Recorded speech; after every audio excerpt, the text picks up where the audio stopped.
Hello everyone, and welcome to This Nintendo Life, episode 140. My name is NBZ, and I'm in various states of sickness. My throat is bad, my nose is bad, I've just worked 6 days in a row. It's been a rough time, but I now have 3 days off, which is nice. And 3 days? I'm chill. Very good. Yeah, it's good, and I'm joined, as always, by Bally. How are you feeling, Bally? I'm feeling good.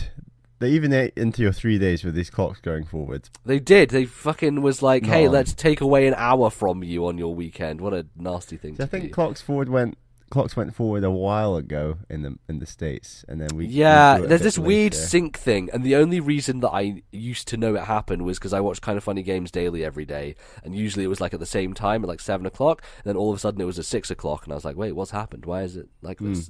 It's because their times change different to our times. I don't understand how it works or why it works, but hey, it's the world. The European Parliament just voted for the EU to abolish clocks going forward and back. Really? Yeah. That's interesting. I mean, I think there's still a long process to go before that becomes law, and we're obviously How even the EU, are we at a so- place where we can vote on what time is, you know? Like, I mean, I guess that time is an invented concept by humans Yeah. anyway, but also, like, it's very weird to be like, I don't know, let's just change the way that hours work in a I day. agree with Bombcast when they were talking about swapping time to metric, and then everyone in the world, there's no Yeah, time let's do zone. Swatch internet time where it's all beats and everyone Beats, has exactly. the same amount. It's such a Yeah. I don't really understand how that works at all, but anyway. Hey, we're here to talk about things that aren't time zones and international nonsense. We're talking about video games. Video games on Nintendo, video games on other places, lots of video games and video game things. Bally, what are we going to be talking about today? For this episode, we're going to be talking about the games that we have been playing in the first segment. Our second segment is going to have some emails, and then our third segment, we got a bit of a catch up just on the Nindies showcase that was a little while ago, and some rumors floating around that we're going to talk about as well. Yeah, absolutely. So let's kick things off with video games you've been playing. Bally, what you been busting into recently? Well, we were just talking about beats.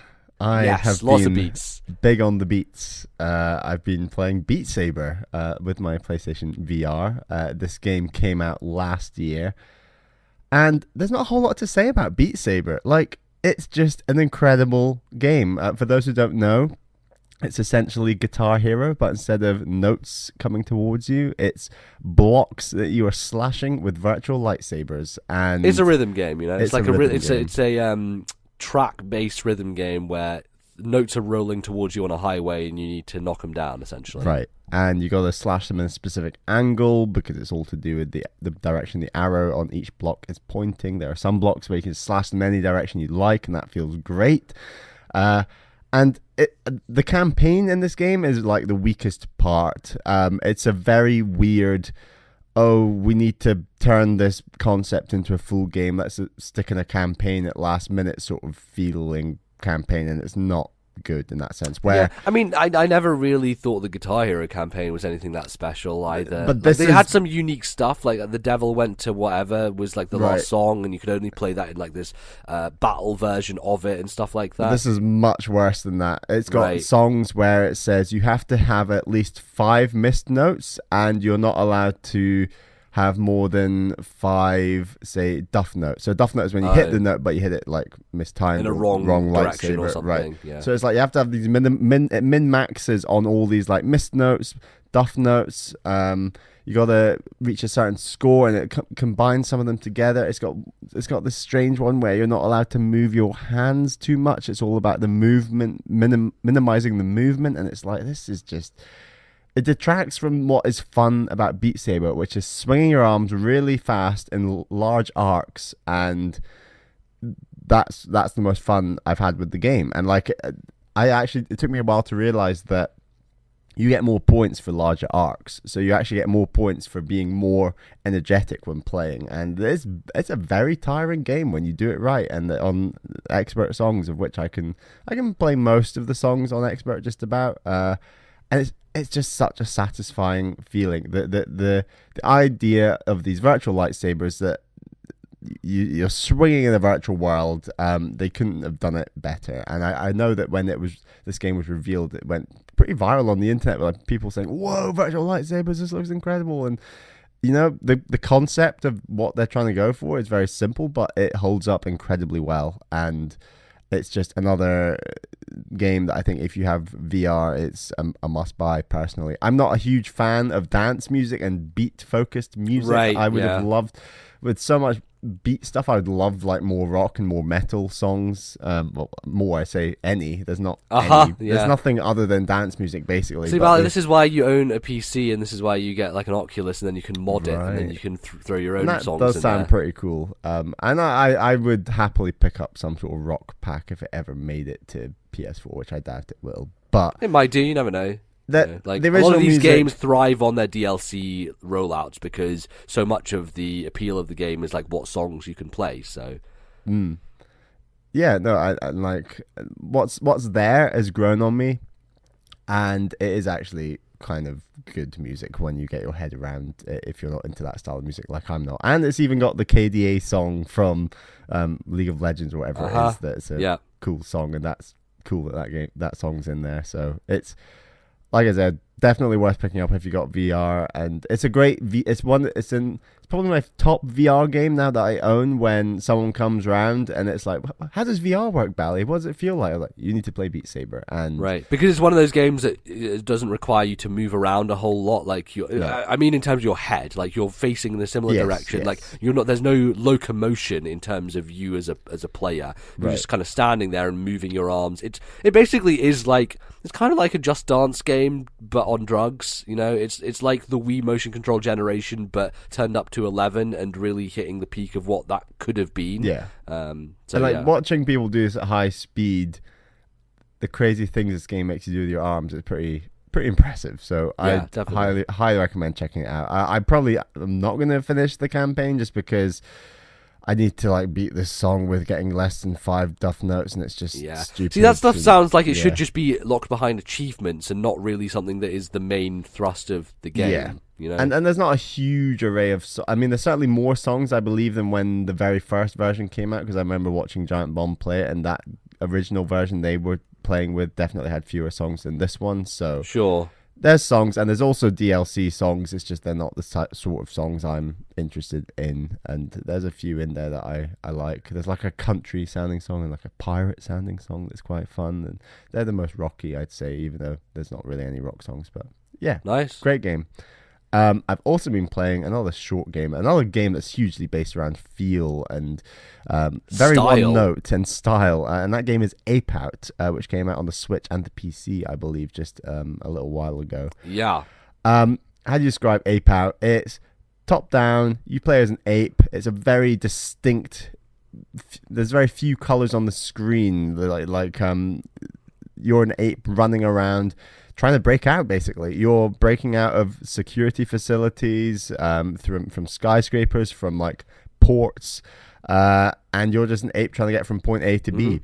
And it's a top-down perspective, kind of like Hotline Miami. Like Hotline Miami. That's the best where you are kind of going up against a bunch of dudes, but from what I see, it's less puzzle-focused than that game is, because for Hotline Miami, a lot of it is like replaying the same room again and again and again. Puzzles whatsoever. And this is just more full-on action going for it. So yeah, like I said, your point is to escape, and you control your ape using the analog stick, and then there are only 2 buttons. There's the R button, which will push an enemy into either a wall or off a building or into another enemy, and they will splat in like a big gush of blood. It's incredibly gory. So you got your R button to do that, and you've got your L button that grabs the enemy, and if they're holding a gun, they'll shoot the gun out in front of them, and then they will stop, and then you can press R to throw them again. So you can it's all about kind of timing. But the downside, so you don't really have control over when they shoot, though, do you? Because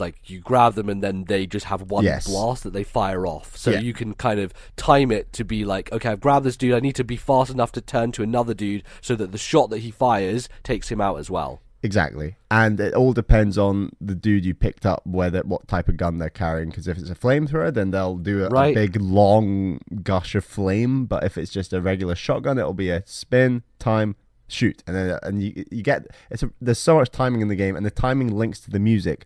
So when a level starts, it's silent, and then it's only after the first kill that the music comes in, and it's like this jazz drum beat that just keeps going, and every single kill you get after that is either like a cymbal crashing in time or another drum being hit. And when you're moving at full speed, I feel like the music represents that like beat going, and that's where this game is so strong. I feel is that you can play it in a variety of ways, but in my view, there was only one way to play it, and that was at full speed. Because rather than just creeping around defeating every enemy, which I think you probably could do and maybe beat the game be more stealthy, easily. basically. Yeah, be stealthy. And there are moments where you will want to just pause, catch your breath before sprinting again. But the process of sprinting while you're running at full speed, you are very, very invincible to attacks, because you can get behind corners, you can duck behind people, you can basically grabbing people and getting them to shoot back completely ruins your momentum. So I was trying to do it less often, but you will always come into bottlenecks where you will have to get yourself out of that hole basically by grabbing the enemy, getting them to shoot. So it's sort of like a push your luck. How far can I sprint before I need to actually reassess how I, stealth my way around this level. And then there are levels that unlock later that I've not played. It's just like arcade mode, which is the same levels with a time limit. So it's like the game forcing you to say, hey, no, you got to go quick. So the game's just got this impeccable fine balance between I've run into a room, there's an enemy facing me. Do I shove them? Do I run past them and duck away? Or do I grab hold of them, anticipating more enemies to try and get a shot back on them and kill the further enemies? Or if there's just two enemies, I can just grab one and shove it into the other enemy. And it's kind of that really fast-paced thinking that you constantly need with this game. And the game does get pretty hard. I think you can probably slow everything down and make the game easier for yourself, but I just decided I wasn't ever going to do that, and I was very impatient to an extent. just run your head at the wall. Exactly. And the game was more fun as a result of doing that. I think that this game does one thing very well, like it doesn't really reinvent the formula at all. There is like an epilogue mission that I've tried quite a few times that is very hard, that I've kind of given up on. I might get back to it, but the game does one thing very, very well, and it's a fairly short game. There's 4 chapters. Each chapter has 2 sides of like a disc, and then so there's essentially like eight levels. It doesn't take a tremendous amount of time, but I beat it in like 4 or 5 hours. But it's some game. What it's going for, it does incredibly well. It's incredibly stylish. It flows like you would hope a game like this would flow. The second that flow is broken, I think the game would be very, very bad, because that's the only thing this game essentially does, is that flow. For me, like just watching gameplay of it, just regular playing of the game looks like someone had mocked up something for a trailer. Like it looks like something that has been made to...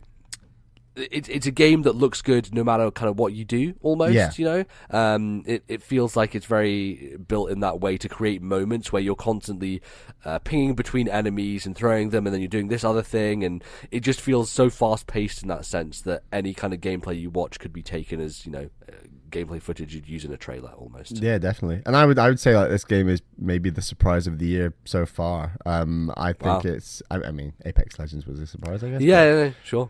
This game is really, really enjoyable. I think it works fantastically on Switch. I'd highly recommend anyone who's got a Switch just play this at some point. I'm sure it'll be on sale later in the year, maybe, or next year. But probably will be. It's kind of short. I can't remember how much I paid for it. I want to say about... It's like 11 quid or something. 13, Not too bad. I mean, it is a short game, so just be wary of that. But I mean, it's got a lot of replayability if you do enjoy what this game is doing, and I would highly, highly recommend it, because it is an absolute romp. I really, really enjoyed it. I think just the visuals alone are so striking. It has such a distinct look to it, and it's almost like a top-down version of... the side-scrolling DK levels of like the weird shadowing and stuff like that, but with different colors. It's like it has that kind of shadowing effect, but with like more vibrant colors to it. And it's I unique should in that way. also say, without spoiling anything, there is a very fun victory lap at the end. Okay. That is, Okay. It's good fun to get. It's worth getting Cool. to. It's cool. Yeah, I Great. like it. Very good. Bali continues to be the champion of gorillas and monkeys on this podcast, as Exactly. every game he plays has to have them. And I started Undertale, that I'll hopefully talk about next time. Cool. Fantastic. So I have not really been playing that much new. I've been kind of chugging away at Ni no Kuni 2 for a long time. I'm almost at the end of that, but I'll maybe save that for another time. I've been playing a fuckload of Smash Brothers again. And I don't really know why. Maybe it's just, I feel like at the moment, when I come home, I'm just like, want a chill game. Not really wanting to play Easy Apex. to pick up and play, and then Right, and look, I have my multiplayer games I rotate through with Overwatch, Apex, and Smash Brothers, and all these other things. I'm playing a lot of Titanfall 2 as well recently because of Apex. But the Apex Battle Pass came out, and I was like kind of underwhelmed by it. So I was like, I actually kind of can't be bothered to go back to Apex.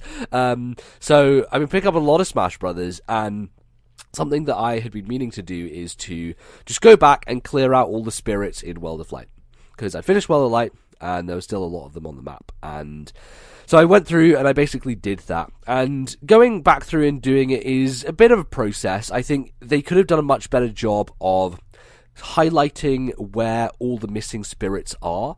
They do a slight helpful thing that they have is, the kind of sub areas you go to, so like the electrical factory or whatever, or the Castlevania area. Those I don't think places, I've gotten to half these areas. No, you probably haven't. Those areas on the map, they are displayed with a tick mark if you have gotten all the spirits inside of them. So it means that when you're going back through, if you see an area that has a tick on it, it means, okay, you don't have to worry about going back to it. But there are some sub-areas, especially in like the second half of the game, that are extremely long and wide, and one of them in particular doesn't even have an overworld map for you to look at.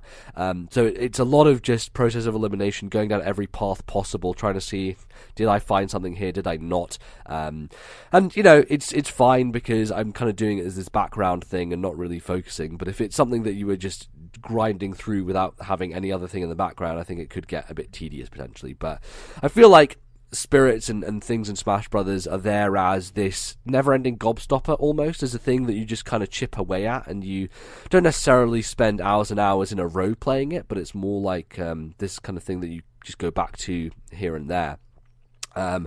And it's interesting because a lot of the spirits that I found very tricky early on in the game, I go back to now and I just demolish them, just because the way that system is built is that spirits and their power level have such a huge impact on how difficult certain other ones are. So if you have a legendary spirit with a bunch of stuff that's really good, there's one team that I have saved, which I've called Win Button, because it's the team I go to when I can't figure out how to finish a fight. And it's basically Soma Cruz, who is the vampire hunter from Castlevania Dawn of Sorrow, and I think Aria of Sorrow as well. And he is like a legendary one. He's the evolved form of Dracula, I believe. So you know how you level up your spirits and you evolve them. So he's that. And then there's the big polar bear from Ice Climbers. And the polar bear has super armor, which means you can't be knocked back when someone moves you or hits you. So basically, I use the super powerful spirit with this other sub spirit, and all I do is I sit there and charge a smash attack, and the enemies just run at me, and I just smash them. And it's good because a lot of the fights later on in the game that are quite tricky involve multiple enemies against you at once, and some tricky situations. There's one that is driving me fucking insane actually right now. It's Pyra from Xenoblade 2, and it's on the Xenoblade stage is like a battlefield version of it, and the entire floor is on fire. So you have to have a spirit that is fire immunity, but each spirit takes up a certain number of slots. So you have the maximum slots you can have for a spirit is 3, and the fire resistance one is 2 slots. Whereas the one to be invincible that I use to win is also 2 slots. So I can't have two 2-slot spirits at the same time because there's only 3 spaces. So I have to have the one that's fire immunity, because otherwise I just get burned to death. And these other 2 fighters, which is a Shulk and I believe a Lucina with red hair, the Lucina I think has curry breath and stuff as well, and they have fire bars. It is fucking possible, and I'm dying on it so much, and it's causing me so much pain. That's one that I'm actually doing on the Spirit board as opposed to in World of Light, but God, it sucks. Some of these setups for fights are just impossible in a way that is so infuriating. So they do have different ways for you to get them. Obviously, like going to the shop and buying spirits is a way, but that involves like getting a lot of coins and stuff like that. But you know, I ended up 100%ing World of Light, which, you know, takes a lot of scouring. Took me a long time to find, like, that you get down to like that 99.36% or whatever, and I'm like, I have 2 spirits left to find. Where the fuck are they? And you're just going around everywhere just trying to find it. I finally found it just like somewhere on the bottom of the map that I hadn't explored yet, and finished it off. But yeah, it's definitely one of those things that I enjoyed. I think there are lots of references in World of Light. There was even a whole area that I didn't find during my main playthrough, which is a Street Fighter area, where you go, like you're going on planes, and it's cool. Like I believe it's a reference to the single player campaign from like Street Fighter 2, where you're like going over the world map and stuff. And that's very cool, because all those fights are HP based fights like Street Fighter, because like health bars essentially. And you fight all the different Street Fighter characters, get all their spirits. Lots of neat stuff in there, which I've kind of talked about in the past, but I enjoyed 100%ing World of Light, and really the reason I was doing it was because I wanted to complete the challenge board. The challenge board is one of those things in Smash Brothers that has always been a thing that I've enjoyed doing, but has never been something I've finished. Like, go now and look on your Wii U and look at the Wii U Smash Brothers challenge board. It is intimidating. That thing is fucking enormous. It feels so much more impossible than what they laid out in Smash Ultimate. And I think Smash Ultimate, really, one of the best things about it is this challenge board is so achievable. You look at it and it's broken down into sections. You have online, you've got classic mode, you've got spirits, you've got single player with World of Light. It's all into these digestible chunks that don't look too intimidating, because there's not that many panels on each page. There's only 124 total. And so it really is a case of, they're pretty generous as well with like hammers and stuff, so to destroy ones that you're having trouble with. So that's really good. And the thing about it that I really enjoy is figuring out ways to cheat the systems. So, for example, a lot of the trickier challenges that you're not even able to use the hammer on are against level 9 CPUs with certain conditions, and you have to do this and this. So it's like, beat a level 9 CPU, buy 2 points within 3 minutes, whatever. And that can be tricky for a lot of people. I feel like I could do it if I really pushed through, but I looked online and there was this dude in the comment, there's like this video who had a suggestion of how to do it, and the video suggestion was really stupid. It was like, have a Mii character, make them the brawler type, give them like the screw attack thing, and like bust them off the top of the stage. And it looked like something that was a bit tricky to pull off, and I wasn't too fond of doing that. So I looked at the comments, and someone in the comments was like, hey, like, these challenges, they don't say anything about items. So what I did was I just got Gus Bellows, and then I put Little Mac on the stage as the level 9 CPU, and I just Gus Bellowed Little Mac off the side of Final Destination. And I'm like, oh shit, that's a great fucking idea. So all these level 9 CPU fights that I was finding a bit tricky, I just dumped in some Gus Bellows and just blew Little Mac off the side of the stage, and it's really good. It's like, I love that idea of completing the challenge board in a way that is more creative, and because it is a bit more open-ended, like they're not rigidly sticking to like this item set, like no, it doesn't say no items or anything. So yeah, it's great. I had a lot of fun doing that and kind of cheesing my way through. And there were some that are a bit annoying. The one that is like Incineroar doing 40% damage in one hit. It's based around his counter, because I think like the more that he builds up with his counter, he gets a huge amount of damage when he does finally pull it off. And I couldn't really get it to work, so I used the hammer on that one. There are a bunch of ones, and some of the trickier ones are like, finish the final fight of World of Light without dying. But the good thing is that you can just play it on easy if you want to. So I just switched it to easy, and I still got the achievement. And it's also nice being able to like do 2 in 1. So one of the other challenges is to be Ganondorf and clear the first stage of the final battle without dying. So I basically played through as Ganondorf through the whole thing, didn't die once, finished it in one shot, and I got both of the challenges unlocked at the same time.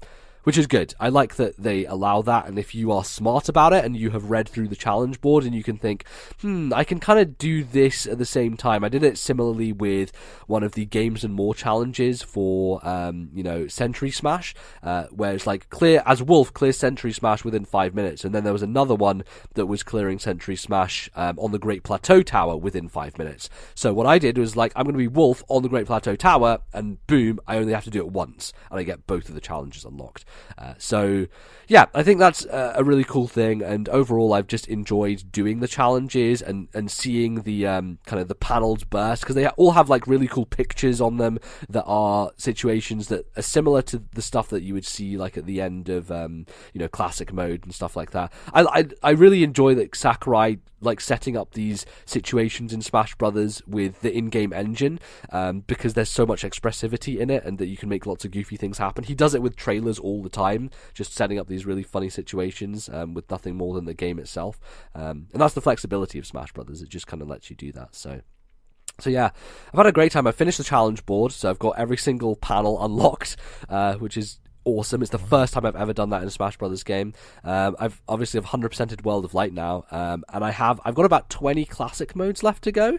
And classic mode in this game is great because it only takes like 6 to 7 minutes to go through a classic mode. It's so much faster than previous games, so it doesn't feel intimidating when you look at the roster of like 70 plus characters and it's like, man, am I going to be able to do all this? And really, if you just take your time with it and do it over, however long, and just jump in there in an evening and be like, okay, I'm going to do classic mode before bed, it's very achievable. And at the moment, I have 1,000 spirits. I need 200 or so more, maybe 300. And yeah, I'm just enjoying just going through and just collecting them, and eventually I'll be at the end of it. We've got all this DLC to come. Exactly, and that's the exciting thing, right, is because I'm playing this a lot now. There's DLC coming with all the new characters, so I'm going to be able to go through classic mode as Joker and stuff like that, but also, hopefully some more spirits are added, and then also they'll add a bunch of stuff like new modes that they've been teasing, so, if Home Run Contest comes along again, then I've got another thing to do and another thing to chase. That's the thing with Smash Brothers, is like, for me, Smash Brothers as a video game it just feels perfect. It feels amazing. I love playing it. I just love, playing Smash Brothers. So even if I think that there are problems with Ultimate and that, spirits are not as good as trophies and, there's only really classic mode and spirits and stuff, I've enjoyed doing all that stuff. I still enjoy going through it and just ticking things off a list. And yeah, it's just one of those games that I'm always going to come back to and play. So, and obviously it's endless online as well, which I think the online in this game is much, much better than it's ever been in the past. Definitely. I've really enjoyed playing against random people online, and I will continue to do that. And obviously, we play against each other all the time as well. So yeah, just a bit of a love-in with Smash Brothers at the moment. It's such an easy game to just pick up and play, and I'm happy that I'm like just really digging in and just getting everything, and like I'm being a Pokemon master battle. I'm going to catch them all. I'm going to finish everything in the Smash Brothers. Okay. Just because I want to, just because it's fun. So. And I will get back to World of Light. I think it's going to take all these DLC characters to get me back into it. Potentially, yeah. I don't know, I feel like it's a bit intimidating when you're just trying to finish the game, but once you've finished it and you're just kind of going back and chipping away at it, it's much less so. It's much less, I guess, frustration, because you have the resources to create spirits that are super uber powerful that you can just roll over people with. So what I would suggest maybe is, if you're having trouble, is just using all those snacks that you have and just leveling, like max leveling all your spirits. Get max level for each different type. So have like a blue one, a green one, a red one, a like grey one. Have all of them at max level, at level 99. If they're legendary ones, like great, like get those. Just use those for the rest of the game, because it will make things so much easier for you. Because there are fights when, like, if you have like my most powerful setup, there are fights where I go into them and I hit the character twice. Like, they do 50% damage with one hit, the second hit smashes them off the stage and they're dead. There are fights that are like literally 3 seconds long, because I'm just so overpowered. So you can kind of breeze through it. And I remember Andre from Game Explain, when Smash Bros. Was coming out and he was reviewing it, was saying, to 100% World of Light, it's going to take you 40 hours. And my save file says about 23. So, I don't know, man. You can kind of burn through it when you have powerful spirits at the end game. It does not take that long, honestly. So, So yeah, that is... It's a lot of games. good stuff. We are going to take a break now, but we'll come back after that with some of your emails and have a bit of a chat about things that you sent us. So don't go anywhere. We'll be right back.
Hello everyone and welcome back to the show. It's the second segment, and that means it's time for your emails, but we are running low on the good old emails, so very low. It just happens occasionally. It's just, these things happen. It's a podcast.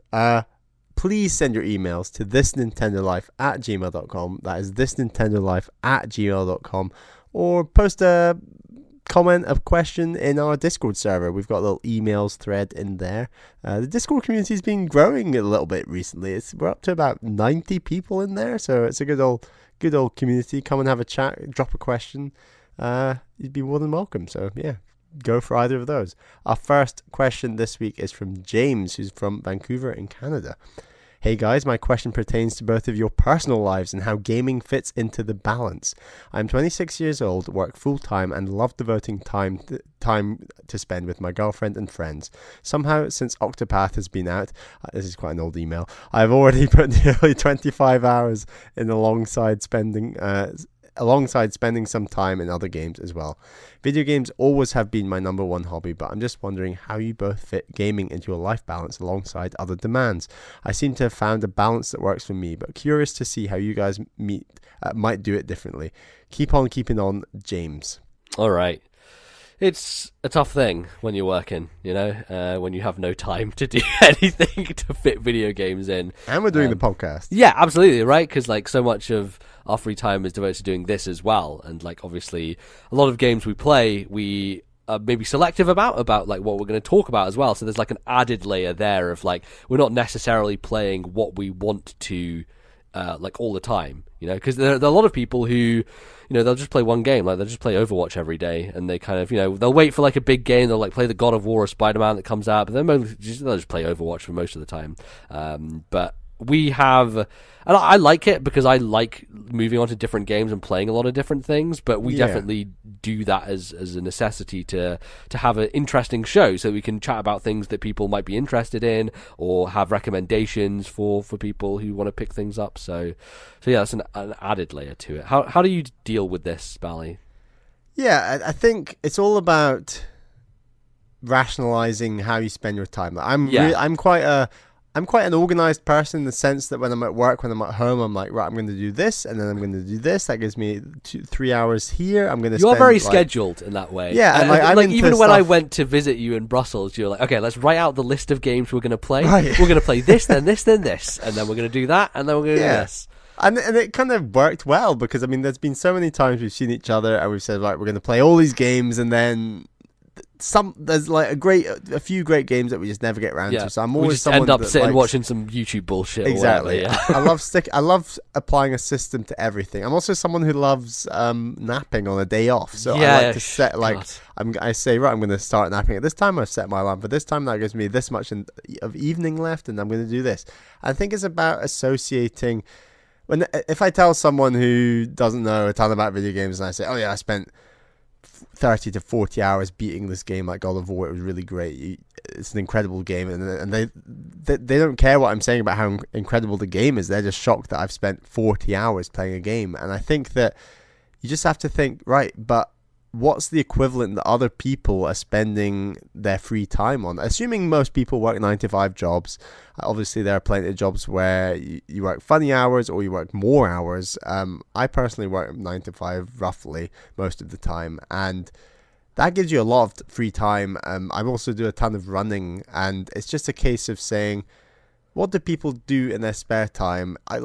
Because in my view, people do stuff like watch an absolute ton of TV or do a ton of stuff like fitness and things. And it's just saying to yourself, one of the things I do with my free time is video games. And I tend to spend, on average, maybe an hour a day on a non-day off, and then on a day off that can go much higher. And then if there's like a big game that's come out that I'm really into, then I will obviously play a lot more than just an hour or two in a given day. Mm-hmm. But I think it's just allocating that time and say, I will always be like, right, I'm gonna play a bit of this right up until dinner, and then after dinner we're gonna watch a Netflix show with Caroline, and then we're gonna do an hour of go for a run or something, and then we'll go to bed or something. Like I always do that and just factor in running, naps, sleeping, meals. I just love those systems, and I think I've moved around quite a bit between Edinburgh, London, Brussels, different jobs, different hours, different living conditions,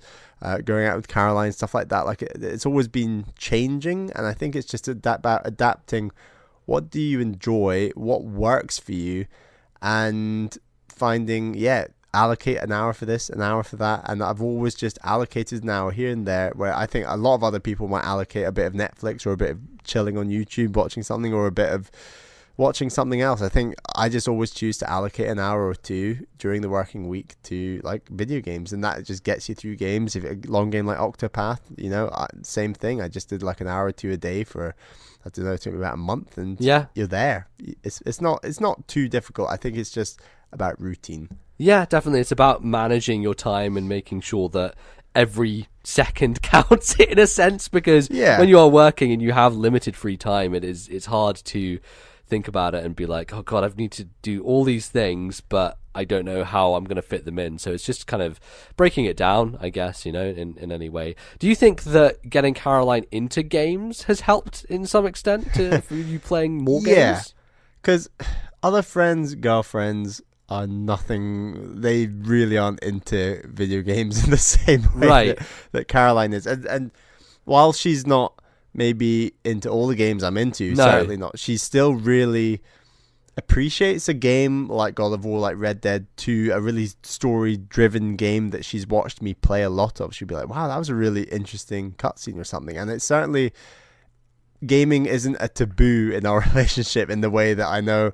there's a lot of guys, and they're like, right, I've got my hour of games away from the girlfriend, here we go, right? Yeah. It's never really been like that with me and Caroline, and that has definitely made things a lot better, a lot healthier. She watches a lot of stuff like on Netflix on her own iPad, right? So she'll happily just sit with a second screen watching her show. I'll be playing, and then likewise we'll often play stuff together, and likewise we'll watch a lot of Netflix together and stuff. So like I think we've struck a really good balance of time we spend together and time we spend together doing stuff together, and time we spend together doing our own things. And I think we have a really healthy balance of doing a bit of both, where I know a lot of relationships, people are like, we have to be doing stuff together all the time. Other people are like, no, we just need to do my own thing the whole time. I think we personally do have a good balance of mixing it up, and we're both very much into running as well. We have very similar interests in that sense. So there's always stuff we end up doing together, so it's fine that like video games are this thing that we share. And I might play a really great video game and say, oh Caroline, you should try it, and then she's like, yeah, I tried it and it's great. Like she just went crazy on Stardew Valley, and there were so many things we could just like talk about and say like, oh this was a cool thing. And I think that just takes a lot of pressure off. When am I going to fit in my gaming time, and how am I going to do it? It makes it a lot more seamless. I mean, she's played 3 times as much Skyrim as I have, and I've played 50 hours of Skyrim. She was pretty hardcore when it's the right game. Yeah, there's like that's for 3 sure. games that she has on Switch, and like they're all over 100 hours. So when I look on my friends list, I'm like, wow, that's what it's like when you just dedicate yourself to one game and you don't worry about other ones. And she's a big reason I bought a PS4. Right. Like she beat Breath of the Wild, and she said, what genre is this?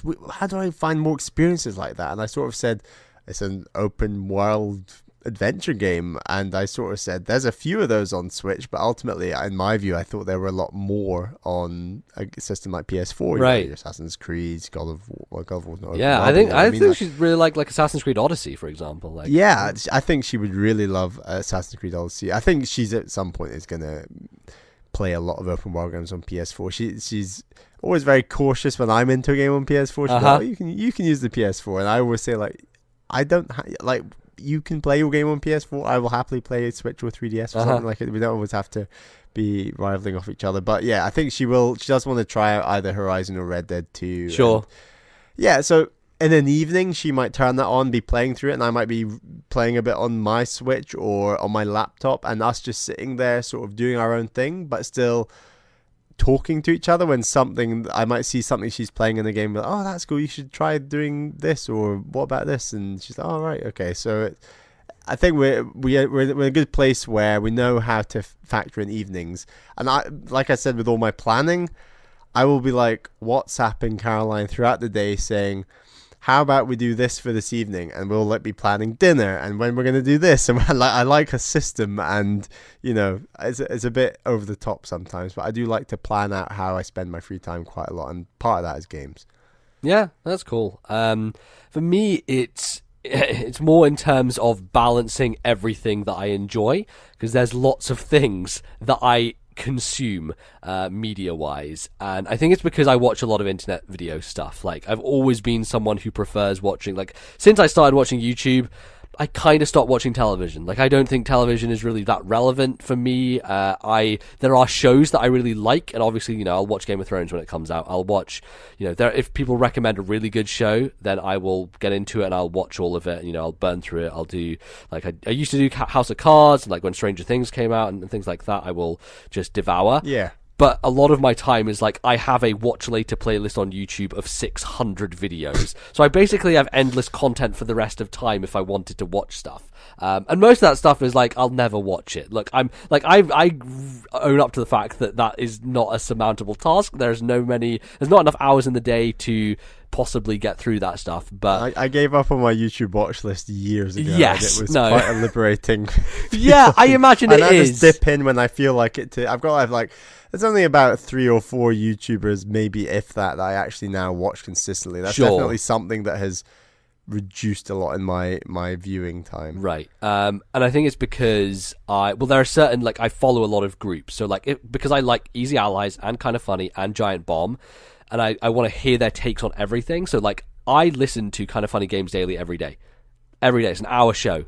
Every day. I usually have it in my car on the way to work, so that helps. But also, like, in the evening, a lot of routine that I have sometimes is I will put on a YouTube video on my second monitor, and I will play a game on my main computer monitor, whether that be playing Apex Legends or Overwatch or whatever. And I think this is why I play a lot more online games these days in my free time, is because they pair so well with other media. So videos on YouTube that I don't need to necessarily watch, but I can just listen, or just podcasts generally. For me, I've always been a multitasker, and I don't necessarily like just doing one thing. I don't just want to play a video game. I want to listen to a podcast at the same time. I want to, like, I don't know, do some other thing at the same time. Like, it's a bad thing in a lot of senses, because I'll be watching a YouTube video and I'll just pick up my guitar and start, like, playing, and I'm like, well, this doesn't work. I can't, like, play my guitar and watch a YouTube video at the same time, because this is all out of sync, and it doesn't,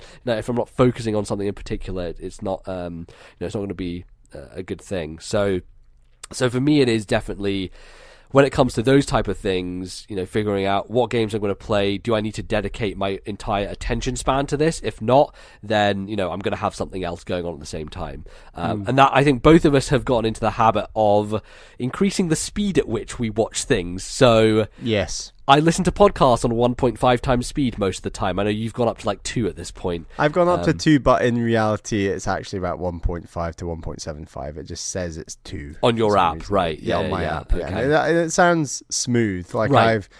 I've gotten completely used to it. The only time I don't listen on double speed is when I'm trying to get to sleep at night. Yes. No, I agree. And also waking up in the morning, it can be just a bit weird when you wake up and it's suddenly at 1.5 times speed and your brain is just not awake yet, so it just can't keep up with it. So yeah, generally when I go to sleep and wake up, it's changing it about. But for me, it is even with videos. So like I'm watching Giant Bomb play through Mass Effect 2. And there's a lot of downtime in Let's Play style videos, and so I download it because I'm a premium member, so I can just download Giant Bomb videos, which is so helpful. Like I really like that feature that they have. But it means because on VLC, which is like a media player on PC, I can up the speed at which I watch it, because Giant Bomb on their own internal video player doesn't have that like YouTube does. So I watch those videos at 1.7 times speed, and it makes a 2-hour episode go by in basically an hour. So it saves me so much time, and I can still keep up with it, and I still enjoy it. Like I still enjoy watching that and going through it. It's just reducing the amount of time I need to spend doing it in order to get it, if you know what I mean. And so, yeah, that's generally one of those things. But it happens where there's all these things I want to watch and all these things I want to play, and they pile up, and I'm just never going to get to all of them. So it's just balancing that and figuring out the best way to handle it. And obviously on weekends it's much easier because I'm like, okay, this entire day I'm going to dedicate to doing this thing. So like I'll sit down for like 9 hours and play fucking Ni no Kuni 2. But it also like, it's an RPG where I can be grinding and have things on the background, and I'll be going and doing different things, dipping in and out. So yeah, it's and there are like weekends where we just can't record. One of us is doing something, right? But we've been doing this a long time now. We're quite good when it comes to planning. Like one of us will tell the other one, like, I'm away this weekend, we got to do evening recordings, and we just sort of have to schedule and say like, right, we're gonna do this segment here, because we actually record in different oh my segments. God, Bali, don't give away the secret of podcasting. Yeah, so I think it's all back to planning, and I love planning. So number one planner. Like even when we might record a podcast ahead of time because one of us is doing something away at a weekend, or say I'm away at the weekend, I will still bring my Switch with me, and then when I'm traveling, or then I get an hour in the morning or an hour at night, I'll just play a bit of Switch, and like I'm still keeping on top of like finishing a book or something, like right? You're constantly keeping it ticking. Yeah, like a couple of weekends ago I spent like 6 hours reading non-stop because there's this book series I've just gone into, which I fucking love, and it's like a 600-page book, and I just fucking devoured it. So it's about giving things that you want to do space, and for me it's hard right now. Soon it won't be because I'm changing my job, quitting my job. So at the moment my hours are just fucked up. Like I work 11 till 8, and that sounds cool because it's like I can wake up late, but the bad side is like in the morning I can't really do anything. Like for me, I don't feel like I can relax in the morning and just like chill and do something. And then in the evening, I have like no time either. So I have basically 2 to 3 hours in the evening max, which is not enough. And then in the morning, I don't really have any time either. So it's just like, I feel like during the week, I can't really do much. And that's why when I get back home, a lot of the times I spend at least an hour just like chilling and watching a YouTube video, and then maybe I'll play something for an hour, but then I basically have to go to sleep. So it, at the moment, my free time is extremely limited in that way. So, and then sometimes I have to work 6 days in a row and I have 1 day off, and it's like, it gets fucked up, man. It gets fucked up. So, the podcast will always come. It will. And, I try to keep up with things. I'm trying to, play things that are Nintendo relevant. I probably talked about this in the first segment, but I playing a lot of fucking Smash Brothers right now. Actually, this morning I woke up and played half an hour of Smash Brothers, and did some spirits. It was great, so there are times the Switch has helped with that, of like I can wake up in the morning and just get a 20-minute session of something while I'm on the toilet or whatever. It's good. I like that stuff. So. There you go. There's a micro-analysis of our lives and our crazy planning and systems that we've kind of acquired. I think we copy a lot of each other as well. When you were like, definitely. You can just listen on double speed, and I'm like, it's completely changed my podcast. I know. Yeah, it does. Like the amount of one day we're gonna talk about podcasts in depth. Yeah, we should. It's a really big part of our lives. But anyway, definitely. that's how we factor in games and play all these really long games and bring the podcast to you. It's hard work, but it's fun. But I love doing it, man. It's still relaxing. We love doing it. It's going to keep going. So yeah, thank you very much for your message, James. Our next email is from Tim, who's from Wisconsin in the USA. This is also quite an old email, just to say. There are numerous indie developers who have done an exceptional job making their first ever game and have yet to make a second game since they have kept working on the first game even after release. Some of these games, Hollow Knight, Stardew Valley, Golf Story, Shovel Knight, have been some of my favorite games of the past few years. Of all these one-game indie devs, which one are you most looking forward to seeing a second game from, and what would you like to see from that second game? Personally, I am most interested to see what Team Cherry will do next after they are done working on more stuff for Hollow Knight. It may be because I just finished playing it, but I would want another high-quality Metroidvania. Team Cherry has said they have some other great ideas, so they might make a different kind of game. But as long as it has the same level of polish and quality to it as Hollow Knight and great music, I will play whatever they put out next, no matter what kind of game it is. I'm interested to hear your thoughts on this. Keep up the great work on the show. P.S. This doesn't count for the question since they have made multiple games already, but I can't wait for Image and Form to announce their next SteamWorld game. I've loved all three of their big games so far and would especially love to see them make Heist 2. Yes, so it's slightly dated because they Image and Form announced SteamWorld Quest, the RPG, which is cool. I'm stoked for that, and obviously Hollow Knight, the next game, is still another Hollow Knight style game. It's Silk Song, which is in the universe with that different character, but still kind of, I feel, maybe slightly different in terms of she moves very differently, has different kind of moveset. It's probably going to feel quite different, but it's still within that same universe. But yeah, this is a great question because there are so many of those studios that exist out there that have made that one game and we're like, shit, that's a great game. What are you going to do next? What is the thing? And for me, the one that stands out most of all is, what the hell are Yacht Club Games doing after they finish the behemoth that is Shovel Knight? Because Shovel Knight is like this... It's almost a games as a service as an indie game, Like, it's like they keep putting things out for it for free, no less, for people who already own it. And it's like, man, can you be more generous as a developer? Obviously, we know why. It's because they're Kickstarter rewards and they had to promise them. And, they just built on it. And they just, they make things a lot more than they have to. Like, they only promised, hey, we're just going to make these different playable characters, but then they redesigned the entire campaign around them. Like Spectre Knight and Plague Knight were both very unique in the design of the levels and the things that they changed about them, and obviously King Knight still to come, and they've got like the showdown mode, which is like a Smash Brothers multiplayer thing. It's crazy, and I really want to see what they do next, whether it be a 16-bit Shovel Knight or whether it be a brand new character. I'm so stoked to see what that team does because I think they have such chops and they've only gotten better with time and just they have that remarkable polish about them, while still like calling out to nostalgia and referencing so many things. They're a great studio, Yacht Club. Maybe I'm reading into it too much, but do you remember when Hollow Knight first came out? And So the logo for Yacht Club Games was very much a pixelated yacht. Ship, like that's their logo, ship. I swear it was like maybe 2-3 years ago, like a while after the original Shovel Knight had come out. Yeah. That they sort of revamped their logo. It's now like this very impressive, swooshing, three-dimensional ship.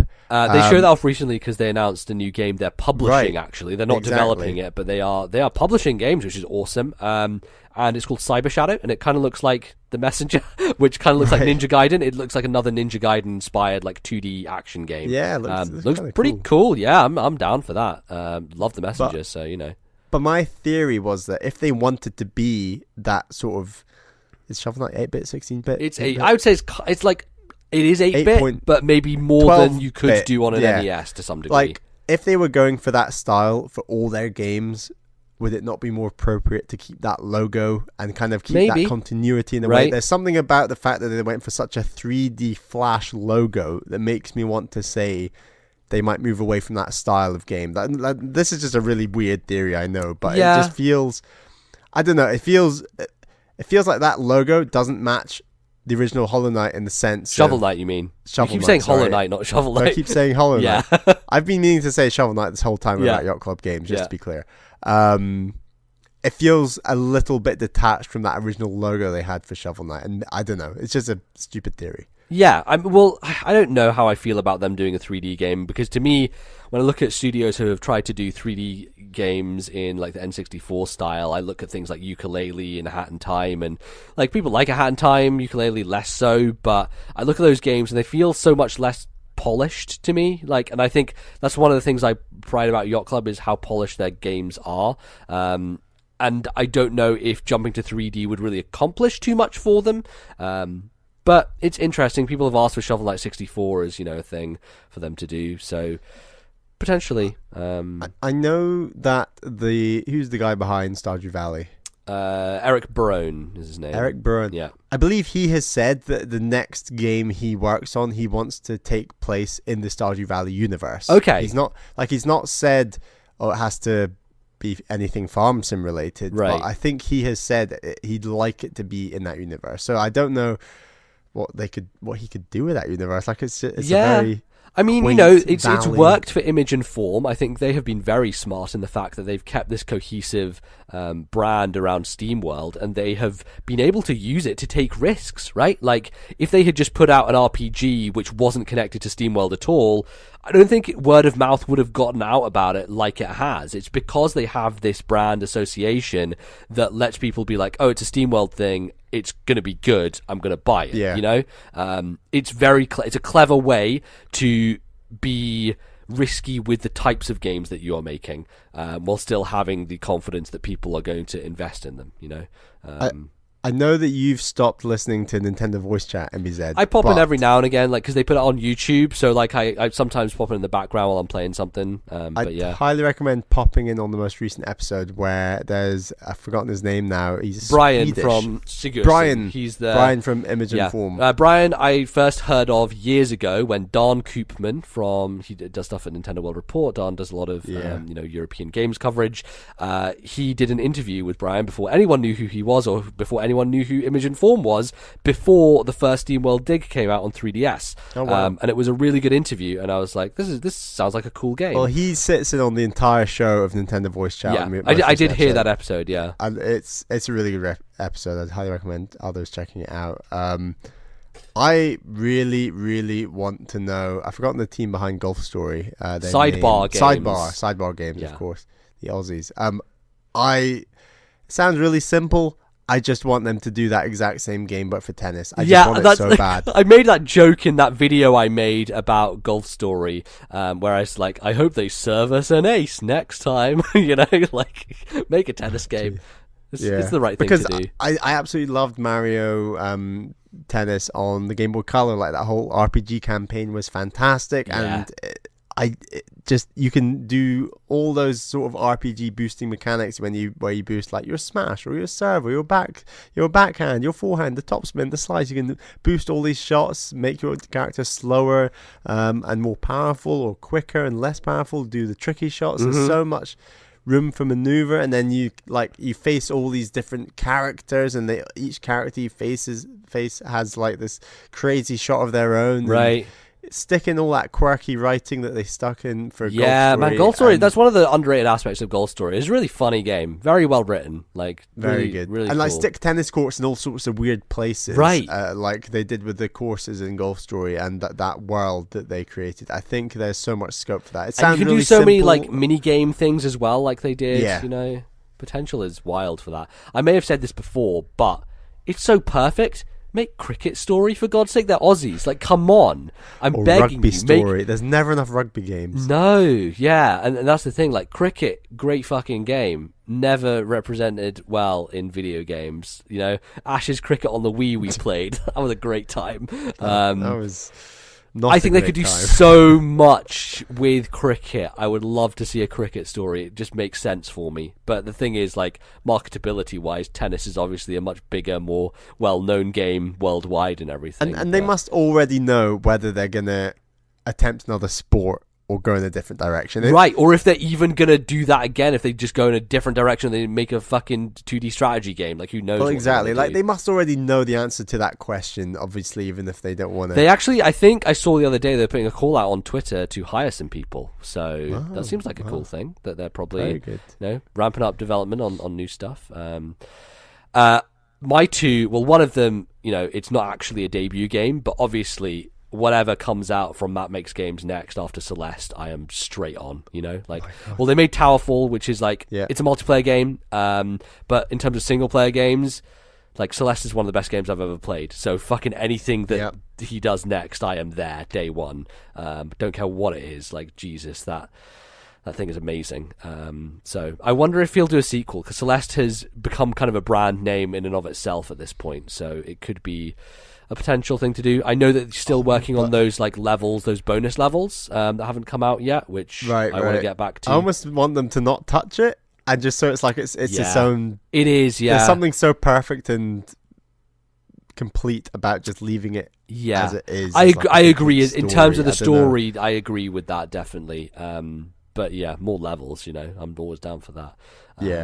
So yeah, I had no idea what they're going to make, but that is high on my list. And then obviously, fucking Cuphead. It's coming to Switch now, man. Cuphead. I am pumped for that game. I mean, we're going to talk about it maybe next segment. I'm so bummed it doesn't have online multiplayer, because I would play the shit out of that again online with you if we could.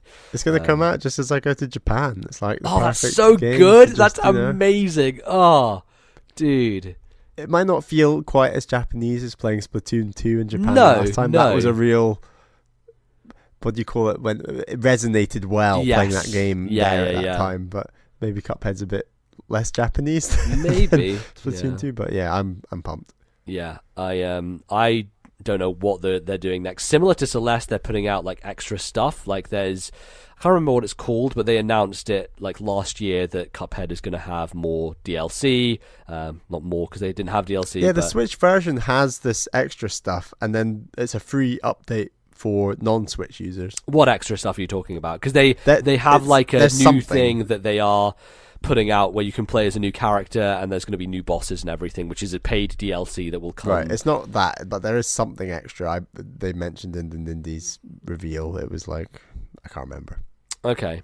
Yeah. And then obviously the other one I'd say is Ori and the Blind Forest, but we're already getting that, so fucking yes, please give me more of that. Want that to come to Switch. It's just a matter of time now. I mean, it is we might as well write the check now. Cuphead is coming to Switch. Will it come this year? Yeah, of course. Why not? Do it. Fucking just do it. Yeah, I see no reason not to. It makes total sense that they would do that. Yeah, I think those are the obvious ones. I'm trying to think if there are any others potentially. What do you call them? I can't remember the name of the studio. Limbo and Inside. Right. Those guys, they make great stuff. I want to know the next game.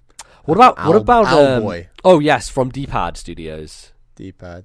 Night in the Woods as well. Sequel to that. Yeah, and Axiom Verge is a big one. Oh yeah, that's a big one too. Is that Tom Happ? Yes. Yeah. Axiom Verge is one that I forget about, but I'm think about it. I'm I actually had a really good time with Axiom Verge. That's a very good game. It's great. It's very, very, very good. I think it's the closest an indie has come to being actually Metroid, while still maintaining its own identity. Because so many of the Metroid style games that we play, like Hollow Knight and Ori and stuff, they're all so different in terms of aesthetic. They're so non-sci-fi and yeah, definitely. And the combat and everything is totally divergent from what Metroid does. So I think Axiom Verge is the closest you get to that, and goddamn does Tom Happ do a good job with that game. So yeah, there's lots out there, man. I think one-hit wonder indies are just becoming a dime a dozen, and there's just too many of them now. They're all so good. That's why we love playing them. So yeah. That's why Nintendo are having so much focus on indies. Yeah. And, I mean, I guess that's what we're going to wrap up this segment and say that we're going to talk about the Nindies presentation. Yeah, no, good segue. A week and a half ago or so from the time of recording. So yeah, as I said before at the top of the segment, send in your emails to ThisNintendoLife@gmail.com. That is ThisNintendoLife@gmail.com, or drop us a question in our Discord thread. It'd be greatly appreciated. But as I said, we're going to have a chat about a bit of news and the Nindies presentation that just happened. So don't go anywhere. I'm Mr. King Dice. I'm the gamest in the land. I never play nice. I'm the devil's right-hand man. I can't let you pass, 'cause you ain't done everything. Bring me those contracts, come on, bring 'em to the king. If you haven't finished your class, haven't worked assiduously, no, I cannot let you pass. Don't you mess with me. Don't mess with King Dice. Don't mess with King Dice. Don't mess with me. Don't mess with him. Don't mess with King Dice. Don't mess with King Dice. Don't mess with me.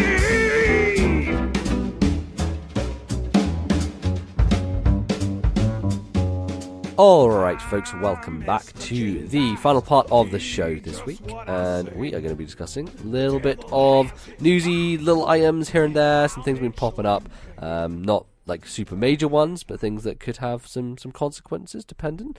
So we're going to talk about the Nindies Direct that happened. Not really, I think they call it a spotlight presentation or a spring showcase is what they call it actually. And because it is around the time of GDC, usually Nintendo, they have a mixer at GDC where they show off a bunch of indie games, and so they kind of pair it with a Direct and have done for the past few years. So, you know, I guess it's one of those things that's kind of more predictable in terms of Nintendo presentations and things happening.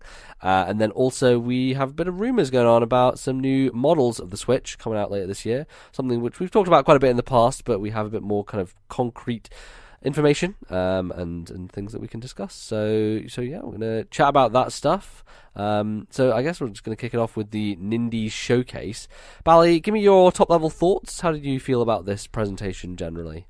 Pretty good. It's that good old trick Nintendo are getting into where they got more or less two big announcements, and it's one at the start and one at the end. Yes. And the middle's definitely weaker, and we can talk about that, but really solid announcements at the start and the end, and it just kind of gives you a really positive feeling overall, even if there's not maybe a ton of exciting news. Right, yeah, absolutely. I think that is, when you think about how do you make a killer presentation, people remember the start and they remember the end. Exactly. So, like, for the most part, building that hype is smart to do it around both of those parts, because, you know, that's the thing that people are going to come away from, and so the feeling is going to be much more positive than, you know, if you had done it the other way around, or like just thrown them randomly in the middle.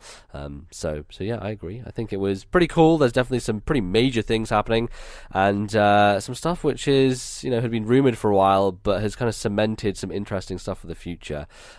So I don't know where you want to start with this. If we want to start with the big stuff or go through the smaller stuff first. What do you think, Bally? Save the best till last, Okay. in true Direct fashion. Sure. Okay. So the few interesting games that popped up. Is there any that you want to pick out first of all that kind of spoke to you, Bally? I mean, a lot of them didn't speak to me, and like I'm always looking for that game that's like Golf Story, where you just see it and you're like, I need that, I want to play that, and none of these were on that level, but certainly something like Red Lantern actually really, maybe not didn't appeal to me, but I was very interested in it and like that style. And we're just mentioning off mic, it's kind of looks a bit Firewatchy, like it's like, here's your first-person narrative game that is probably not going to involve many game mechanics, but it's going to tell a story and it's going to be interesting and, you know, have some probably, you know, some sort of message and stuff like that. And, you know, we've seen a lot of that stuff in recent years, especially from like Gone Home and Tacoma, obviously Firewatch, but, you know, other games like What Remains of Edith Finch, you know, stuff like that is very, very in keeping with this kind of line of games that we've had recently. So yeah, it seems interesting. I'd not heard of this thing before, the Iditarod. You heard of that before? I haven't heard of it, no, but it was a big focus of this announcement. Yeah, right, because you're like a musher basically with like dogs who like mush across the Arctic plains or whatever it is, and then they like get killed and stuff, and it's like, a lot of them die. Wow, we got it's. Seems kind of grim, but there's something very fascinating about it, and I think I can't remember whether they said it at the time or I read something after, but there's something rogue-like about it, which maybe makes me feel a little bit like, oh, I don't know if I like the idea of that, but I agree, it turns me off a little bit too. But Ashley Birch is in it; she's voice acting, which she's been doing great work recently. So, you know, good stuff. Who does she play? The main character, I think. In this. No, I mean like Oh, What she's other she's characters? Aloy from Horizon Aloy, Zero of Dawn. course, right. Yeah. Nice. She is Chloe in Life is Strange. Nice. She's a lot of different things. She was in Borderlands, Tiny Tina. I've known Ashley Birch for a long time because she used to do a web series called Hey Ash, What You Playing, which is one of the funniest things on YouTube. It's such a good series. It's very, very good. But yeah, she's doing very well at the moment. She was also on Critical Role this campaign. Yeah, got to get my Critical Role mention in once every podcast or whatever.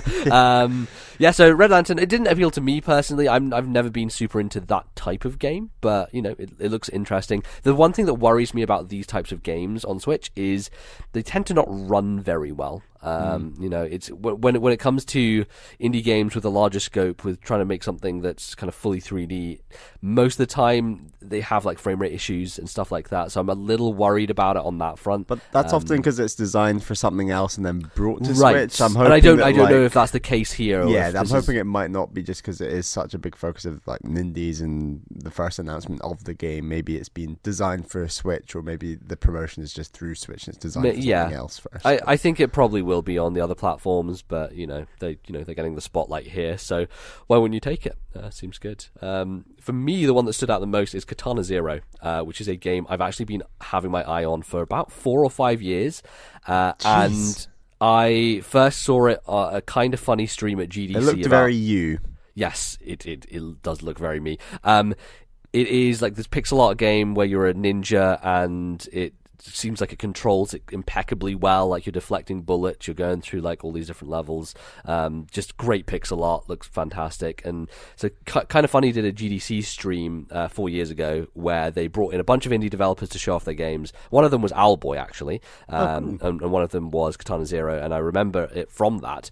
And it was funny because I was listening to Kind of Funny's podcast recently, and they were talking about it like, oh yeah, this seems cool and stuff like that. And they had forgotten that they'd even seen it before, and then they brought it up on another episode that they had forgotten the fact that they'd actually seen that, and they'd like had it on their own live stream. Because I was thinking when they were talking about it, I was like, guys, you literally, I know about this game because of you. It's very weird. Cover a lot. They do for sure. But yeah, this is one that I'm like pretty excited about, and it's coming out pretty soon. I think it's end of April, middle of April. 18th of April. It says 18th, yeah. So I'm probably gonna pick this up when it comes out, depending on how well it does. But yeah, definitely up my alley. Most up my alley game on this direct or presentation for sure. Definitely very, very cool. One do you want to jump to?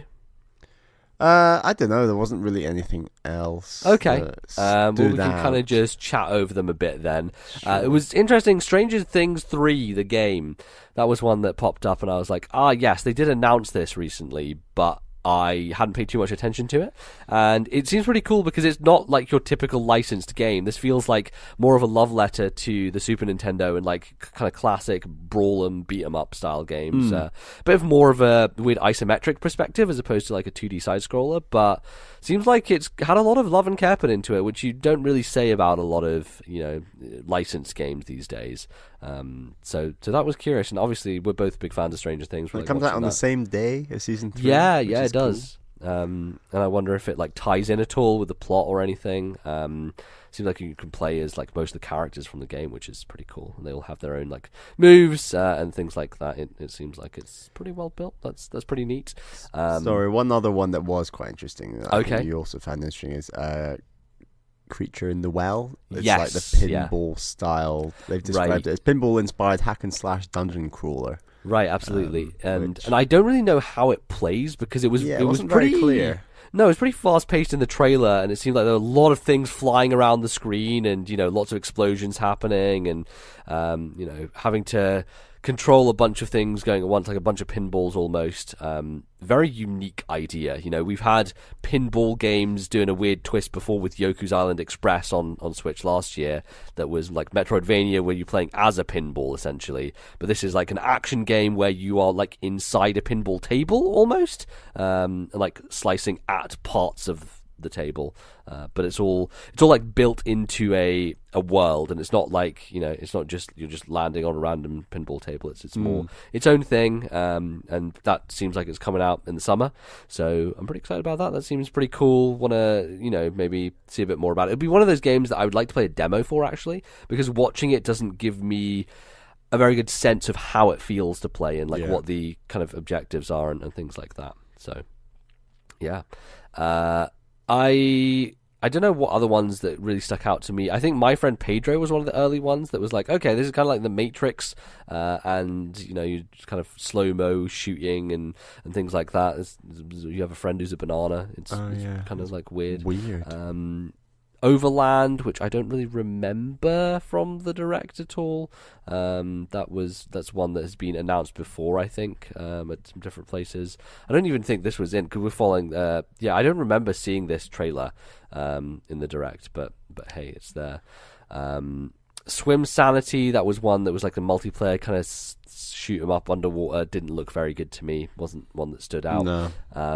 Pine, we were talking about this a little bit earlier, but this is like an open world kind of like Breath of the Wild Horizon. right thing. Yeah, it feels like a very budget one of those. Yeah. And for me, when an indie dev tries to do that, it's kind of frustrating because it feels like they're trying to do something in a space where they're only going to be compared to games that can do it better because of budget and because of resources and scope and everything. And if you're not doing something new with the genre, if you're not doing something interesting, which it doesn't look to me like this was doing anything particularly groundbreaking, then I don't know why you don't do something that is a bit smaller in scope that could be a bit more innovative. I don't know, because to me it just gets compared to those games very unfavorably. And like a very simple part of Horizon and Breath of the Wild that is so impressive that almost always relates to budget is like art style and graphics. And right. in an open world, I'm not saying that is important to all genres, but in open world 3D, it kind of always is more often than not. So it's very hard. And this kind of had quite a generic look to its main character, it wasn't particularly inspiring. Very rough animation, did not look particularly polished. But you know, if they want to make something like that, that's fine. It's just I don't think it stands out amongst a crowd of a lot of. Now it's going to get better like games. crazy Metacritic or something. You see. Yeah, obviously this is our curse. We cause this shit on stuff. Vlambeer, who made Nuclear Throne, that's coming to Switch, which is cool. I actually had a copy of it on PC for forever because it's PC and I own every fucking PC game because they just throw them at you. And also they have announced a new initiative, which is, I think it's called Vlambeer Arcade, which they're adding a lot of games to over however long, and the first one is called Ultra Bugs, and it looked pretty neat. Vlambeer, very much a studio that focuses on gameplay first. They're very like arcadey. Luftrausers was a game that I played that they made a while ago, which is this very cool like sepia toned like shooter where you're flying this ship through the sky and trying to survive as long as possible. That was a very neat game that I played a few years ago. And I think Ridiculous Fishing is the other game they made for mobile. Nuclear Throne's one that people tend to like. I haven't played it. I think it's similar to Enter the Gungeon. It like has a similar feel to it in that sense. But Vlambeer is always a studio that is cool. I mostly, I'm more interested in what Rami Ismail has to say, because he's the main dude over there, and he does a lot of talks around the world to indie devs and stuff like that. But yeah, not really played as many of their games, but that one looks cool. Seems like a neat idea. They're doing this thing where they constantly add to it. Let's see, what else did we have? We had Blaster Master Zero 2. Which Blaster Master Zero. No, so RFN a while ago did a retroactive on the original Blaster Master, and I played along a little bit with that. Didn't get too far into it. It's a very weird game. It's very cool, and it kind of is emblematic of the era where developers were trying very weird things like ActRaiser, where it's like half a overworld Sims game, half a 2D action game, and Blaster Master it's like half a like vehicle-based platforming side-scrolling thing and half a top-down action, shooting thing. So it is, this weird combination of these two different elements, and people seem to like the original Blaster Master Zero. I don't think it was received as well as the original, but this second one looked interesting. It actually has already come out. It's available now. I was watching some of the Giant Bomb Quick Look, and it seemed pretty brutal, pretty unforgiving, so not super down my alley. I'm not that into it, but it seems like indie creators are just, they're putting out a lot of good games recently, so just add this one to the list that people seem to enjoy quite a bit. And then there's not much else, I think. Like, there was Rad, yeah, which was from Double Fine, and honestly looks like one of the most uninspired things I've ever seen. It just did not nice. Yeah. Didn't do much for me. A lot of top-down kind of, not Zelda-likes, but just that top-down adventure action-y stuff, yeah. Right, just like weird action-y top-down that doesn't, have too much unique about it. Yeah, there wasn't a lot there. And then like Neocab, which was very much when we talk about like, hey, they make these presentations so that there's like at least one thing for everyone. I think the variety that we've seen on display here has shown that, right? Because like, you're not going to be into every one of these games. Like, I'm more into Katana Zero. That's the thing that is like, for me, the big thing. Someone else will be like, oh yeah, the Red Lantern's my thing, or someone else will be, oh, Neocab's my thing, because I like, narrative games where you make choices and stuff like that. And it's a very cool premise, like this idea that you're this Uber driver in the future where everyone else, everything's automated, and so most cars are driven by, machines. It's a very neat premise, and I think that it'll probably do quite well. I think people will probably like it quite a bit. But it might be one that I check out eventually. Not like a thing that I'm super excited for, but yeah. So yeah, aside from the big things, lots of different eclectic types of games coming out on Switch, and I think that's good. It's good to have that variety, even if some of them don't look that great. Like things like Swim Sanity, I don't think looks great, but it's in there for people who want like a co-op multiplayer, like competitive type thing, right? And I think that's what Nintendo is getting at most of all with these presentations, is let's try to hit every person. Adam Boyes, I think, had said it before that, like, we make these E3 press conferences, or we make these Sony presentations not with the idea that you'll like everything, but with the idea that there will be something in there for everyone. Like, there will be one thing that someone is like, oh, that's the thing I want and I'm excited for. It's trying to just cast a wide net, which I think is a smart thing to do generally. Yeah, definitely. So yeah. And then we obviously have the two major announcements. The first one came right at the start, which is, hey, guess what? Microsoft, Nintendo, It's happening. They're in bed. It's going down. Cuphead is coming to Switch. Very soon as well, April 18th. Yeah, pretty much the same day as Katana Zero, I think. That's going to be a good week, I think, for both of us, Like, you'll pick that game up and then fly to that. Japan and play some Cuphead. It's going to be great. Man, Cuphead's so fucking good. You're going to pick it up again? So here's the thing. There is going to be DLC released for Cuphead. Question is, do I just rebuy it on Switch and then just play through the DLC on Switch, or do I just buy the DLC on PC? I feel like I'm going to get Cuphead on Switch eventually. Like, it's one of those games that is very replayable, and it's one of those games that, from what people have said so far, runs perfectly, looks amazing on the handheld screen. The only thing is controls potentially, but I've beaten every Seaside in Celeste, so I can stick a middle finger up at anything with that D-pad. I can do it. I've passed through fire. You wouldn't play when it comes with an analog stick? No, I played Cuphead with a D-pad originally. Oh, right, okay. Yeah. It's the type of game which requires that type of precision. I feel like with the analog stick, you don't quite get the same level. I've been analog stick in 2D for a long time now. I know you have, and it really frustrates me. The direction buttons kind of reinforced that for me with the Switch. Yeah. And you'll be fine playing it with analog sticks. I think it is kind of built for that. It's mainly in the kind of plain levels, the 2D side-scrolling, Right. I've not played it since Gamescom 2016. Yeah, 15, we both 15, played it then, 16. and I was very impressed back then, and then obviously I played it when it came out and was blown away. We went into that room and there were all these other games, and we were like, we just want to play Cuphead. Yeah, well, I think it's because we were in line, and then we were cut off right before going in for one session. So we got the first pick of the room. Right, so we got the first pick, and we were like, just fucking gun for Cuphead and get Cuphead. So we did, which was good.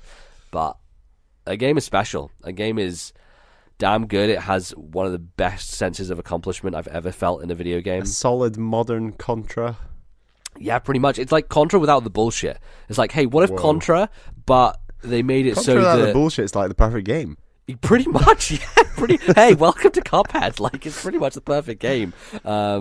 It's like, yeah, what if we made it so that we split up the levels and the bosses so that, like, you're not worrying about surviving a level and then having to fight a boss. If we just make the boss its own thing, it's God, it's like on so many levels, Cuphead exceeds expectations, and it already looked like it was going to be amazing. So, yeah, I'm very excited for you to play that game, and also obviously like the implications of this for the future are just like massive. I think that the fact that Microsoft are willing to put a game like this onto Nintendo Switch it's really exciting, because it means pretty much that, you know, Ori and Blind Forest at least is coming. I feel like Will-o'-the-Wisp would probably come as well at some point, but like that was a rumor. That's pretty much happening now. That I've no doubt in my mind that that's going to be a thing. And, you know, who knows what else could happen from here. You know, there's definitely potential for the rumors of Game Pass. We're in a weird fucking world. Can you imagine showing someone a main menu screen of a Switch back in like 2012 and then being like, oh, so you've got Final Fantasy VII and this Microsoft Doom game, and you've got Doom Wolfenstein and Skyrim, and like it's just this list of nonsense that no one would have ever fucking believed. Yeah. And you look at a Switch home screen now and you see all these icons and it's like, what the fuck, man? How did we get here? What did we do to deserve this future? It's very, very What weird. if Ori comes later in the year with a little Smash release as well? That's one of the DLC characters. Yeah, I mean, people have been chatting about Cuphead being a DLC character for Smash. I still think the banjo thing is the thing that is going to make people go crazy, and I think it's the one that Nintendo knows they need to do. And with this, you know, the likelihood is ever increasing. It's ever increasing, so... Imagine very if you did exciting. have Cuphead or Mugman and it was that art style in a similar way to Game & Watch, just in Smash Brothers. It would be pretty nuts. Yeah. I mean, trying to replicate them in 2D would be very, very interesting, but I'm sure they could do it. Be very cool. So, yeah, excited for you to finally play Cuphead. That will be great. And then Kind of gutted it doesn't have online co-op, because, you know, that would have been nice. But... Yeah. That would be good. And then there was another announcement that also has a lot of implications for the future, I feel. Hell yeah, it does. So they start off showing this trailer for a game which looks like, oh, hey, it's Crypt of the Necrodancer. Hey, that's cool. They're doing a sequel to Crypt of the Necrodancer. Which is already on Switch. I hadn't realised. Yes, it is. Yeah. Crypt of the came out a while Necrodancer ago. has been on Switch for probably last year, at some point early last year it came out. It's a game that I've heard a lot about. People really like. It's like this roguelike. I'd like to try it. It's a roguelike rhythm action game. It's very weird and it's very unique. And the trailer's going along and it's like, okay, cool, blah, blah, blah. And it starts like introducing slowly these elements of like, oh, we're in this like wooded area. Oh, there's like these slime things. I was like, oh, there's a bridge. Oh, there's like a god. That god kind of looks like a dark nut. Do you know what song they introduced though from Zelda? Yes, they use Telltale Heights. Telltale Heights from Link's Awakening. Link's Awakening, exactly. Which is very nicely paired, obviously, because of Link's Awakening remake coming out. That's bold to go with that song, knowing that remake is coming out later this year, and then not. Yeah, picking it kind something of feels like some subtle, you know, marketing nonsense to like we get know, into your brain, but yeah, like, and then all of a sudden it's like, oh hey, you're playing as Link and Zelda, and this is a Zelda themed Crypt of the Necrodancer, and it's not DLC. This is a full fucking game, and the sequel to Crypt of the Necrodancer is called Cadence of Hyrule, and it's a Zelda game. And Nintendo have given their IP finally. After fucking years of me saying, please just give your IP to independent developers, because they have shown their talent, they have shown how well they can do these things. You know, we finally have Because it. before whenever other companies have worked on Nintendo IP, like, I don't know, Next Level, and it's also kind of second party, would you call it? Or like in-house? Yeah, It's yeah, always, right. And I mean, like- like some, you know, they lend that IP out to larger studios. Ubisoft, obviously, in most recent times with Mario and Rabbids, and obviously Star Fox and Starlink. You know, Link being in Soul Calibur back in the GameCube days. Yeah. It's with bigger game publishers. But to They've obviously done give like that IP to a smaller independent. a team of probably less than 10 people making this game, you know? Right. Can you imagine being those people who get approached by Nintendo and who are like, hey, make a Zelda game? And they're like, okay, I guess we get the keys to the kingdom, which is... It's crazy in some senses, but it's also predictable in others. Like, Nintendo have been going down this path, this trajectory of recent times of just being a bit less strict about who they use their IP with. Obviously still being careful about it, being selective. Like, they've chosen a very good developer to partner with a proven track record, with a game that is critically acclaimed.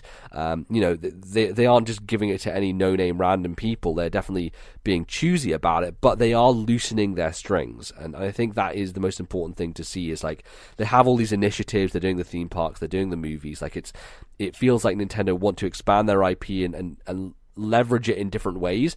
And I think they're understanding that, like, hey, if we have a year where we can have multiple, releases in this franchise, we can have our other teams working on other things. We don't need to dedicate our own resources to doing that. Like, we can still pump the Zelda-ness into your veins by saying, hey, here's this thing from an indie team that's coming out, still a Zelda game, people are still going to buy it, but we didn't put our resources into making it. And that's a smart thing to do. I think it's important to note that something like Cadence of Hyrule feels far away enough from that Zelda mold, obviously, with the rhythm and the way that the game plays. I think exactly, yeah. And I think that's the thing that has been weird about people being like, well, get Team Cherry to make Metroid and blah, blah, blah, because that's not what this is. This isn't them making a 2D top-down Zelda. This is them making the game they've already made, improved probably, and adding new ideas, but throwing the Zelda characters in there and making it themed around it. So it is a completely different type of game than this series has ever seen before. And so it's more about applying the IP to new ideas and different ideas. Yeah. And I or think it's like the second Mario is doing his core thing, which is obviously platforming. Nintendo do it very much in-house, but when Mario's playing football, next level games can have a go, like I feel like they want to keep the second Link is doing like his core thing, adventuring around and without the rhythm, obviously. Nintendo do it in-house. Like, I think they're always going to be very careful to make sure that it kind of goes against the theory with a game like Star Fox Zero, actually, because that's very much like. But then I think that's a different case, and I think when we discuss things like F-Zero and Advance Wars and IP that has been absent, when it comes to that, Nintendo aren't making fucking any of those games. So that's when I would be okay with them saying like, hey, indie developer, just make one of these games, make an actual version of one of these, because to be frank, as Nintendo, we're not doing it anymore and we're not interested in doing it anymore. And we get that anyway. Like, Wargroove basically is Advance Wars, and Fast Racing Neo is not basically F-Zero, but it's very close to it. They hired the fucking F-Zero announcer. They definitely have things that are very similar, and we live in this space where most independent developers make games that are reminiscent of Nintendo games anyway. So that ground is pretty much covered by a lot of different companies. But yeah, it's exciting, and as someone who has heard good things about Crypt of the Necrodancer, has never played it, I'm definitely down to play this game. I think that shows the power and the strength of Zelda as a series. That it will convince a lot of people to do something that they may not otherwise be interested in. Play a game outside of their wheelhouse, and I want to play this. And when you have a game, a series like Zelda that has so much iconic and recognizable music like Telltale Heights, and then you pair that with the fact that it's a rhythm-based music game in some way, like, that's a really nice matchup where you can be like, oh, I love the Zelda songs, and this is a great way of enjoying them. And so I think it's a really clever way of getting Zelda fans hyped about something that's not, core Zelda. Absolutely, yeah. It's smart. It is a way to fill out their release lineup, which is already pretty good so far for the rest of this year.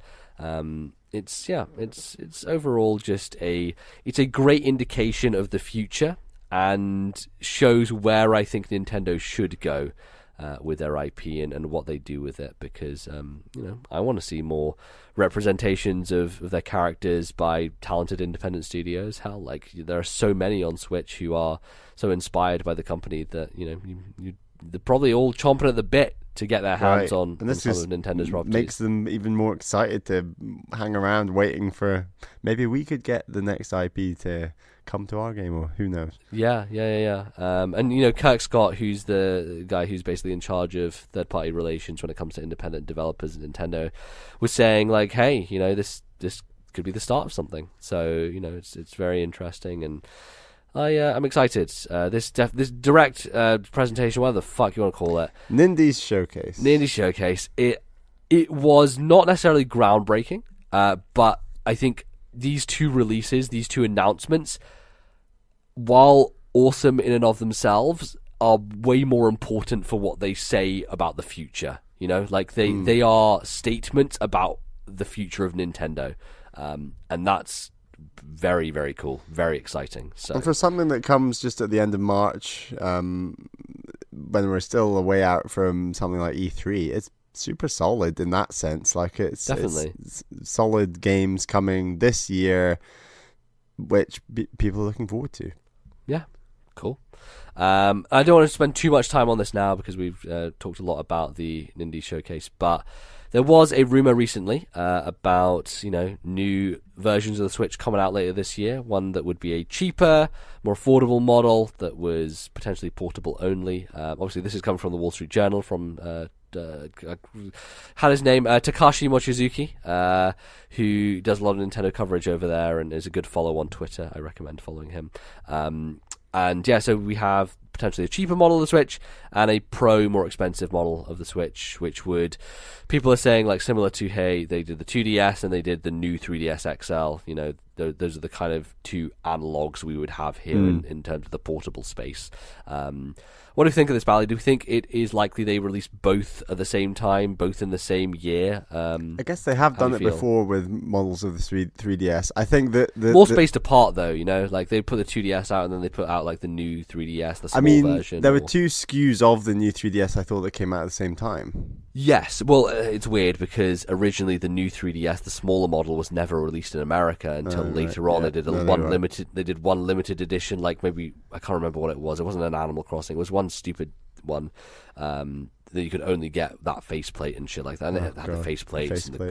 They were kind of cool. But I think the cheaper, more portable SKU, I think, is very, very predictable and a great idea. Yes. And something more the durable. Reason is because at the end of this year, fucking Pokemon Gen 8 is coming out, and you need as many kids as possible buying a Switch. Because and you don't want them smashing up the current model, which apparently is so hard to put back in the dock want without their parents to be like, okay, I'm not spending $300. Can I have something that's more approachable? And they're like, yeah, sure. Here's a Switch for $169 or whatever. Here's one that you can enter into it and play, and it's not necessarily docked. You can have it portable, blah blah blah. If you're a parent, you don't want your kids using your Switch because they might break it. But likewise, you don't want to spend the same amount on the Switch that you bought to give to them with the risk that the kid might break it. So you getting something where they can play Switch. Yeah, and it's not a particularly durable system like Nintendo handhelds of the past. It's a very sleek piece of hardware. It's very, it's more high end, and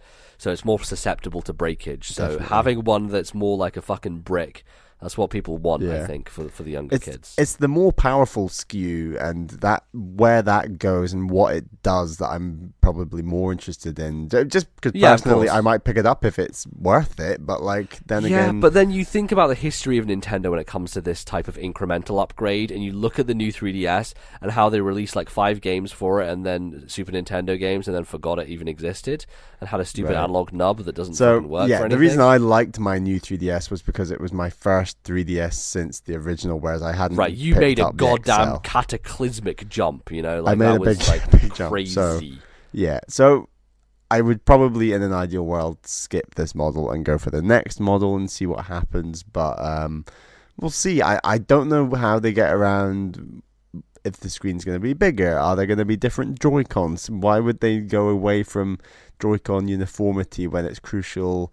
Like the size of the Switch when it's crucial to stuff like, someone posted it on Discord server, while something like Labo is quite niche, why would they make a SKU that didn't work with Labo where it's so crucial to the size of the tablet itself and stuff? I'm very curious to know in what ways it's different and whether they do go for a different size of screen and different size of Joy-Con, because they seem so fundamental. They potentially are just positioning it as a completely different product, just being like, okay, this is the Switch Nano, and the Switch Nano is its own thing. It doesn't integrate with any other versions. It's just its own thing. It doesn't have HD Rumble. It's a cheap version. If you want to play Switch games, you play Switch games, but there may be some you can't play, and boohoo, you can't play them. But that's the way it is. It could be a situation like that, which fine, I guess. As long as people buy fucking 7 million copies of Pokemon, they're happy, I think. So yeah, I don't have a huge amount more to say about it. I think that for me, the amount of things that the new one has to do has to be pretty significant for me to consider changing or upgrading, because if it's just going to do, minor things like improve the resolution a little bit for games that are a little bit underperforming, so stuff like, the Doom and Wolfenstein ports and other third-party games that have come to Switch, it's like, well, I'm not going to play those games on Switch anyway. I have better hardware to play those types of games on. So, speaking to an audience of people who don't own other pieces of hardware where they can play those bigger third-party games and also want to play those games on Switch and also want better versions of them. So yeah, it's a weird in-between state of a consumer that you're going for potentially, but if they say, hey, the next, Mario Kart is exclusive to this new one, well then fucking of course everyone has to buy it. But they're not going to do that because that's stupid. It's weird. You either completely segment the market, or you make such a boring and incremental change that it's barely worth buying, a bit like the new 3DS. And it's just a bit... Right. It's an impossible hard. Square to circle, or circle to square. You're kind of trapped. You just right, and we've seen it already with like PS4 Pro and Xbox One X, but they weren't enormous upgrades. They were decent, and you can still get a really good experience. Like, I don't feel cheated out of God of War and Spider-Man for having them played on my regular original PS4. They looked and played great on that. And sure, other people got a better looking version, but I was fine with mine. I didn't feel like I was being left out. So I feel for Nintendo especially that they don't want to do that to original owners. They don't want them to feel like, hey, I'm playing an inferior version that is clearly significantly worse. So, having said that, they fucking released Hyrule Warriors and let people play it on the original 3DS at 7 frames a second. So who even knows? But I feel like Switch is a bigger enough deal that doing that would be a bad idea. So yeah. Cool. Any more thoughts on that stuff? I guess we're just gonna have to wait. Just need to wait and see what these things look like, and yeah, I'm intrigued. A lot of weird questions still to be answered, but Nintendo will figure it out probably. They always do. Okay, well that's going to pretty much wrap us up then for the show. Thanks everyone for listening. We keep doing it because people enjoy it and keep listening and writing in and things like that, and we would enjoy it more if you wrote in more because we need some emails. We need you to send those to us, so if you could email us, that'd be great. Bally will remind you again of the email address. Please send your emails to ThisNintendoLife@gmail.com. That's ThisNintendoLife@gmail.com. Please send them in. We are very low, as we mentioned earlier. Yes. Great. So, obviously, we have been doing our Patreon for a while, and that's the thing that keeps rolling onwards. And you can check it out at patreon.com/ThisNintendoLife. It's a very cool place to go to get some bonus episodes of things. We're going to be recording a new one soon for April. So, keep your eyes tuned there. But yeah, if you would like to check it out, there's lots of cool stuff that you can get access to, lots of bonus episodes talking about a bunch of different things. And Bally would also like to thank some of our patrons. Yes, thank you to our two $10 tier patrons. They are, of course, my girlfriend Caroline and Atari Alex. Thank you so much for your $10 tier support. And we'd like to also thank our sponsorship level supporter, Daniel V. Thank you as well for your support, and thank you to all our other patrons for all your support. It's hugely appreciated. And yes, our most recent episode was TNL Takes last month, and we were talking about, what were we talking about? We were talking about theme parks, exactly. Yeah, so that was a fun discussion. That we even managed to move on to Star Wars and Nintendo, like we do with all things. Yeah, so it's like impossible not to, isn't it? Definitely worth checking that out. Great. If you'd like to support us. Cool. Other cool thing, recently, we are now available on a brand new platform, No, it is not Google Podcast. Google Podcast still not available in our country. We're on Spotify, motherfuckers. We are on Spotify. Apparently they open the floodgates and they let any motherfuckers on Spotify now. So hey, we're on That included Spotify. us. So go look for us on Spotify if you like listening to things on that platform. Then we're on there as well. If your friends have been saying no, like if you've been recommending, you've been like, look, This Nintendo Life is a great podcast, listen to it, and your friend is like, no, I'm a Spotify person. All I do is Spotify. I don't care about podcasting apps. I only listen to things on Spotify. You can tell them This Nintendo Life is on Spotify now. No excuses. Go listen to it. And it's quite a Stream good place to go where you can just immediately start streaming any episode more quickly than, downloading it on a podcast app or something. Yeah, some people like to do that. Yeah. I personally like to have my podcast episodes downloaded, completed, and then personally delete them myself. But that is me. That's me. It's That got to might go not into be my you. list, and the list shall Exactly. not be touched. It will play through them and then automatically delete when I have finished listening to it in its entirety. Exactly, yeah. But hey, there are other people out there who love that stream in future, Google, they love that stream in future. So if you're like Google, head on over to Spotify. Listen to us on Spotify with her. You can find us in other places as well. We're all over. We're on Stitcher. We're on various podcasting apps. You can just check us out. iTunes, obviously. Review us on iTunes. That's been a thing that we've been pushing for a bit more, and we did have quite a few when we pushed for them, so we'd like to get a few more, because that would be great. Get the word out a bit more about the show and get people listening to it. You can find us in various places on the internet. Bally, where can people find you? I'm on Twitter at Ballyman91. That's BALLYMAN 91. Great. And you can find me at LordNBZ. You can also find our podcast Twitter, which is at TNL Podcast, and you can follow that account to get access to links to our Discord, to our YouTube channel, all those other fun things. And yeah, it's a good time.